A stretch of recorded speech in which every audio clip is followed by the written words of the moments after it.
Ariana DeBose wants Kraven the Hunter viewers to rethink what they know of the supervillain.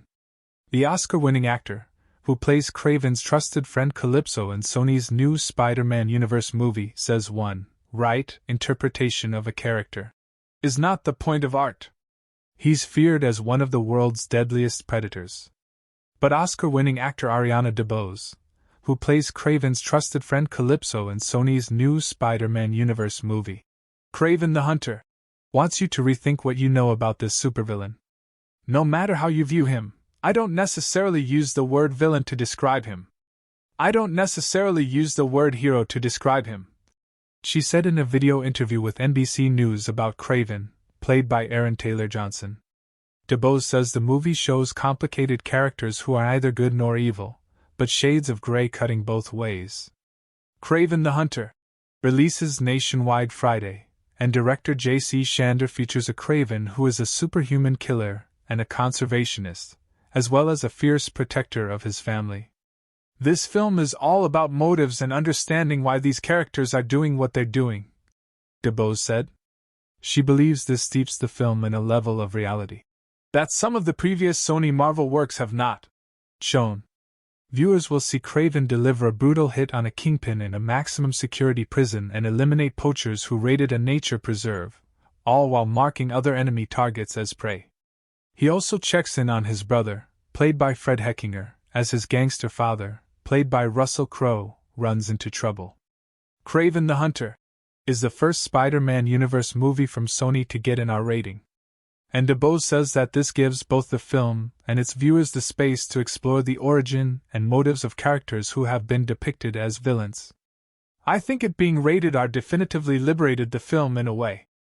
The reality is Kraven, even in the comics, is depicted as a vicious character, she said. And so I think it does allow the audience to really go on the journey and ask themselves questions of who's actually doing what, and who has pure intentions, and who's doing this for personal gain. When asked to define the motives of her character, DeBose said that she leaves that up to the audience. My goal was to play a woman at a transitional point in her life and to go on the journey, she said. I think it's fun to buy into the origin story of it all, if that makes sense. So, as you're getting to know Kraven, you're getting to know Calypso. DeBose made history in 2022 when she became the first Afro-Latina and first openly queer woman of color to win an Academy Award, when she took home the Best Supporting Actress award for her role as Anita in Steven Spielberg's remake of West Side Story. Before that, she was part of the original cast of Lin-Manuel Miranda's Tony Award-winning musical, Hamilton. And next year, DeBose will be teaming up with Oscar-winning actor Ke Huy Quan in the action comedy Love Hurts. Looking back at other characters who inspired her to play Calypso, DeBose pointed to one not in the Marvel Cinematic Universe, commonly referred to as the MCU.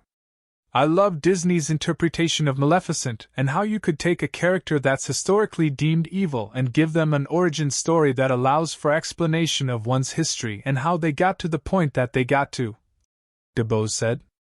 I love stories like that, which is probably why I was drawn to Kraven. Now, DeBose wants viewers to ask questions about the origins and motives of both Kraven and her character, Calypso, even if they've only known them in one way before. I think you have to make a wide variety of entertainment for audiences so that we don't teach them that just one interpretation is the right or good interpretation. That's not the point of art, she said.